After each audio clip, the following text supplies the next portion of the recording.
The woke community is a perfect example of how fallen yin energy, aka Luciferian consciousness, shows up. And when I say Lucifer, I don't mean it the way that Christians do. I mean it esoterically, because Lucifer is the impulse of consciousness of when somebody falls into the extreme of the feminine, aka the false light. There are two primordial energies that are recognized in ancient cultures as the batteries of creation, and these are inside of everything and everybody, the masculine and feminine energies, with the feminine energy being the creative void and the matrix itself, and the masculine energy is what takes that creative energy and directs it, encodes it into actual existence. I made this little graph right here to give you a better understanding. So basically, in order for us to have more conscious control over our reality, we must be working in harmony together. With the feminine energy being the connection to the internal world, right? The portal to the spirit, the subconscious mind, the emotions, creative force, and the masculine energy being the connection to the external world, the conscious mind, the identity, aka the ego, and the willpower to take action, make this a reality. When you neglect the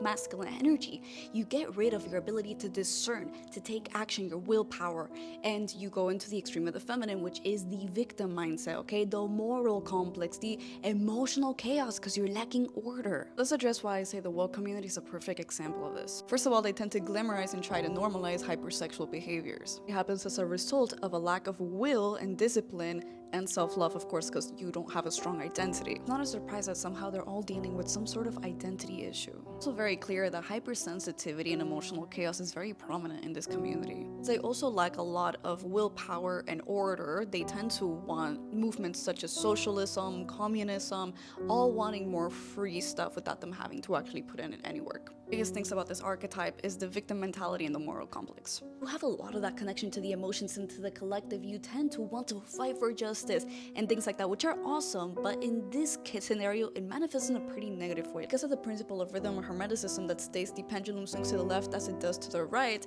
people who are in this extreme of the feminine are also going to manifest extreme of the masculine traits such as narcissism and self-centeredness. Standing up for different causes from a selfish standpoint to validate themselves and belong to something instead of actually caring. And if you don't agree with them, you're cancelled. The government loves to put people on this extreme through entertainment, because when you're on this extreme, you're easier to manipulate because you don't have an identity. You don't have a part of you that is like, no, this is what I want, your discernment. Ones doing the controlling are in this extreme, the masculine, and you need a submissive audience. That's why they give people labels such as woke to make them think that they can see something that other people can't, and so they never actually get out of this illusion. Stay woke. Like, everybody needs to be woke.